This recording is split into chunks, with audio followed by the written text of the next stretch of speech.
Estas son las noticias de France 24. España e Italia, dos de los países más afectados por la pandemia del COVID-19, pusieron en marcha sus planes de reapertura para regresar a la normalidad económica y social. La medida coincide con un fin de semana de disminución significativa en el número de contagios y fallecidos por cuenta del coronavirus. Y pese a que Brasil ya superó la cifra de los 101.000 contagiados y más de 7.000 víctimas mortales, el presidente Jair Bolsonaro fue criticado por hacer presencia en una manifestación frente al Palacio de Planalto en Brasilia para rechazar el accionar del Congreso y del Tribunal Supremo de ese país. El mandatario no usó ni tapabocas ni guantes. Ecuador, país fuertemente golpeado por el coronavirus, pasa de su etapa de aislamiento a la de distanciamiento social. Aún así, se mantiene el toque de queda en toda la República Ecuatoriana. Esto mientras 51 tripulantes de 3 barcos atracados y confinados en las Islas Galápagos fueron diagnosticados con el COVID-19. La mayoría de ellos son pacientes asintomáticos. Muy buenos días, soy Santiago López González, estas son las noticias de France 24. España e Italia, dos de los países más golpeados por la pandemia del COVID-19 en el mundo, comenzaron oficialmente el plan para mitigar la expansión del coronavirus. Los ciudadanos verán algo aligeradas las medidas del confinamiento y también varios sectores de la economía como la construcción, el comercio mayorista y hasta la industria textil han comenzado sus actividades. En ambos países, durante este fin de semana, hubo una disminución en el número de víctimas y de contagiados. Álvaro Cordero nos cuenta más en el siguiente reporte. Los países más afectados por el coronavirus inician la salida de la cuarentena. España comenzó su fase 0 del desconfinamiento, con la apertura de pequeños comercios, gracias a la mejora de los datos de contagio y fallecimientos. Aunque el sábado 2 de mayo ya se dejó salir a la gente con horarios limitados, hoy son los comerciantes los que se intentan adaptar a la nueva realidad. Estamos intentando arrancar poco a poco, porque claro, llevamos sin facturar prácticamente, hemos facturado el 10% y a ver cómo arrancamos, claro. No estamos dejando entrar, a no ser que sea algo que tenga más tiempo, pero en un principio nada. Y bueno, las mamparas las tenemos pedidas, que estaban sin stock, y bueno, y luego tenemos las barreras, tenemos el gel, y eso, en principio no dejamos entrar a la gente, a no ser que sea necesario. Algo parecido ocurre en Italia. Los pequeños comercios abrieron este lunes en el país más afectado del continente por la pandemia. Este domingo se registró la cifra más baja de fallecidos en 8 semanas, aunque algunos no están del todo convencidos. No creo que esta situación haya terminado, no ha cambiado mucho respecto a antes. Pero también es un comienzo. Espero que esta situación termine pronto para que podamos volver a nuestra vida normal. En Francia, la cuarentena continúa hasta el 11 de mayo, pero los buenos resultados de las últimas jornadas elevan la esperanza de los franceses, aunque la precaución es lo que predomina, ya que este sábado se extendió el estado de emergencia hasta el 24 de julio y se desincentivaron las llegadas desde el extranjero. Más temprano conversamos con Natalia Mendoza, la corresponsal de France 24 en la ciudad de Roma, la capital de Italia, y nos dio detalles de cómo está transcurriendo esta primera jornada de apertura parcial de la economía y de la vida social. Pues el gobierno italiano prevé un plan en varias etapas para prender progresivamente los motores de la economía italiana, comenzando por este lunes, cuando retoman los sectores de la manufactura y de la construcción. Se estima que unas 4,5 millones de personas regresan a trabajar en este lunes. Los italianos también recuperan un poco de libertad. A partir de hoy se puede salir para visitar miembros de la familia o para hacer deporte, a condición de respetar las medidas de precaución. En 2 semanas, el 18 de mayo, podrán reabrir los comercios de venta al detalle, los museos y las bibliotecas, y el 1 de junio los restaurantes, los bares y los peluqueros. Todo esto a condición de que no retome la epidemia, de que no aparezcan nuevos focos de infección en el país. Bueno, pero ¿cómo es este proceso de reapertura de la economía, del consumo y también de la vida cotidiana entre los habitantes? Todo esto de manera parcial. Vamos a conversar sobre este tema con el señor Frank de Lima. Él es exministro de Economía de la República de Panamá. Está con nosotros aquí en France 24 para conversar y analizar este tema. Muy buenos días, señor de Lima. Gracias por acompañarnos. ¿Y cuáles son los retos que tienen los países para reactivar sus economías de manera escalonada, como estamos viendo que lo están empezando a hacer los países asiáticos y algunos países europeos.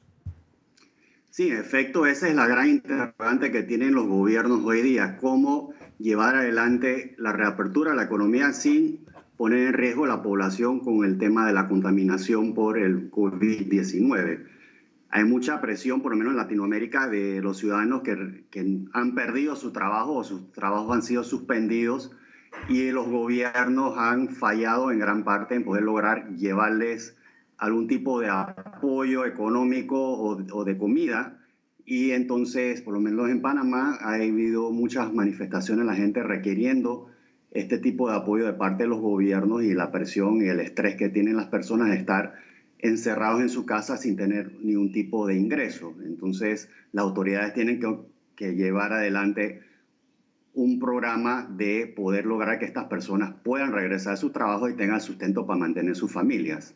Señor de Lima, la reactivación del consumo, que es distinto a esta reactivación que estamos viendo que se pone en marcha algunos sectores de la industria, pero el consumo va a ir creciendo de manera más lenta porque también continúa el confinamiento y las restricciones de la movilidad para los ciudadanos. ¿Esto también pone en riesgo el éxito de este plan de reactivación económica, que la gente no pueda salir a comprar todavía al 100%? Sí, es que la nueva realidad no se sabe cuál va a ser los patrones de consumo que van a tener los ciudadanos hacia futuro.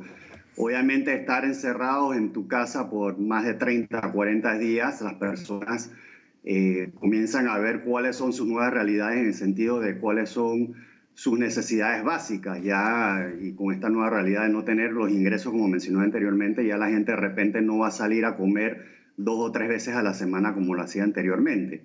Ya la gente va a decir, no tengo que cambiar mi ropa cada 2 o 3 meses. Entonces, esa es la gran incógnita que existe. ¿Cuál va a ser el comportamiento del consumo de las personas hacia futuro después que se levante esta restricción, esta cuarentena que existe hoy día? Por un lado, tienes la capacidad de consumo, que como digo, el desempleo se va a disparar en todo el mundo. Estados Unidos está hablando de una tasa de desempleo de cerca de un 20%. Entonces, por un lado tienes que ver la capacidad de consumo y el otro lado el comportamiento del consumo que va a tener las personas hacia futuro. Señor Frank de Lima, exministro de Economía de Panamá, muchas gracias por este análisis para France 24, gracias por estar con nosotros. Precisamente en la región de América Latina todavía no ha llegado al pico de contagios del COVID-19. Demos un vistazo a algunas de las cifras de cómo va avanzando la pandemia en algunos países de la región, específicamente en Sudamérica. Allí Uruguay, allí fueron elaborados cerca de 10.000 kits de testeo rápido, hechos localmente en Uruguay, que entrarán en circulación pronto en esta semana. A lo mejor, si así lo decide el gobierno. Allí hay 655 casos de contagio. Paraguay está haciendo frente a la llegada de brasileños contagiados que atraviesan esa frontera porosa que hay entre los dos países, mientras que Bolivia sigue todavía con estrictas medidas de confinamiento y cierre económico en sus 9 departamentos. Y nos vamos hasta Brasil, país que ya superó los 101.000 contagios de COVID-19. La cifra de fallecidos también ya superó los 7.000. Todo esto al término del fin de semana. El presidente brasileño Jair Bolsonaro se reunió con cientos de simpatizantes en la explanada del Palacio de Planalto en la ciudad de Brasilia, en medio de una concentración ciudadana para protestar contra el Congreso y el Tribunal Supremo de ese país suramericano. El mandatario no usó ni tapabocas ni guantes. Jair Bolsonaro demostró nuevamente su desdén por la pandemia de COVID-19. El mandatario no respetó el distanciamiento social ni usó tapabocas a la hora de saludar a cientos de seguidores que se reunieron en el Palacio Presidencial para protestar contra el Congreso y la Corte Suprema. Sus partidarios se oponen a las acciones del exministro de Justicia Sergio Moro, que tras renunciar al cargo, acusó al mandatario de interferir políticamente en la Policía Federal.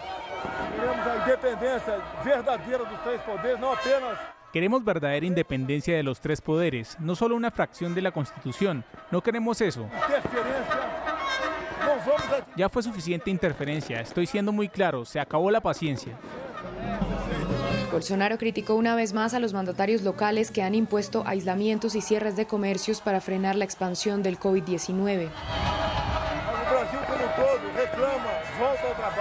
Todo Brasil se queja. Esta irresponsable destrucción de trabajos de algunos gobernadores es inaceptable. El precio será muy alto en el futuro.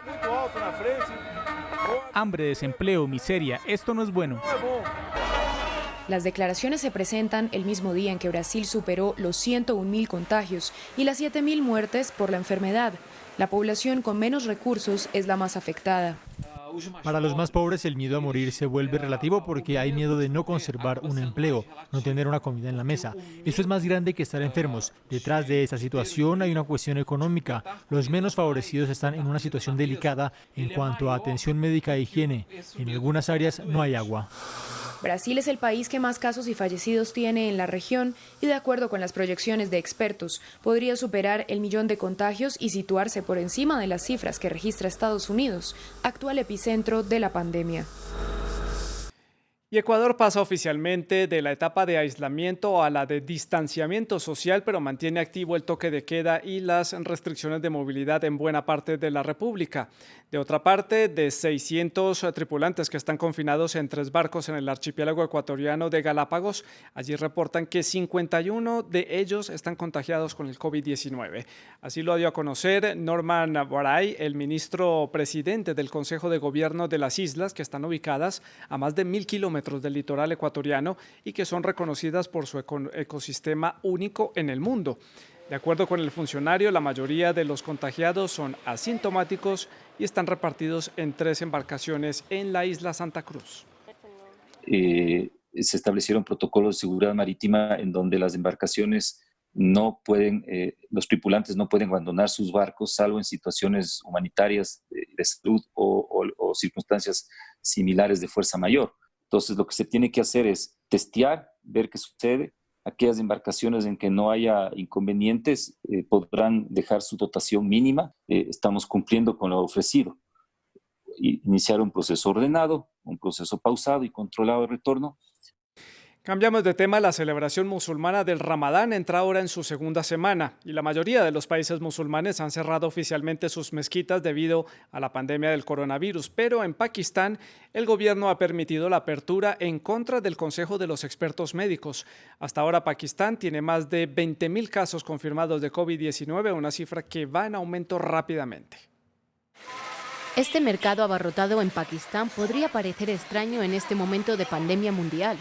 Pero durante este mes de Ramadán, muchos pakistaníes salen a comprar alimentos para cocinar para el iftar, la ruptura del ayuno, a pesar de un confinamiento impuesto por el gobierno. Vine a comprar ingredientes para el iftar. Toda mi familia está ayunando, la gente tenía miedo del virus, pero ahora todos sentimos que la situación es mejor.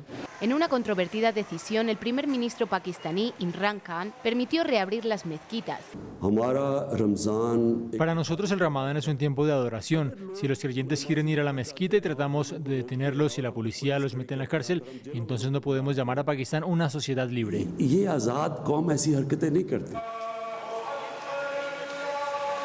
Los fieles deben mantenerse a distancia y traer sus propias alfombras de oración. A los ancianos se les pide que recen en sus casas, pero estas instrucciones pocas veces se respetan. Por un lado está la religión, por otro lado está la ciencia. Con la ayuda de Dios haremos que vayan de la mano. En estos días más gente viene a la mezquita a rezar porque están desesperados. Se quedan en casa, no pueden trabajar. Venir aquí les da paz. Expertos médicos han calificado la decisión como irresponsable. El país tiene una pobre infraestructura sanitaria con hospitales abarrotados. Nuestro gobierno debería cerrar las mezquitas durante el mes santo porque la gente está demasiado cerca de los demás. Hacen sus abluciones en un espacio común. Las mezquitas podrían convertirse en el nuevo epicentro del virus. Pero debido a la presión de los líderes religiosos, el gobierno no está haciendo nada. A pesar de que las reuniones están oficialmente prohibidas, la distribución de alimentos en el momento del iftar está aumentando. Una bendición para muchos pakistaníes, ya que un cuarto de la población vive por debajo del umbral de la pobreza. Y para el cierre les presentamos estas imágenes nocturnas del Cristo Redentor en el Cerro del Corcovado en Río de Janeiro, en Brasil, que se puso tapabocas para generar conciencia sobre la lucha contra el COVID-19. El Cristo fue cerrado al público a mediados del mes de marzo. Con estas imágenes terminamos este informativo en France 24. Siga con nosotros. Feliz día.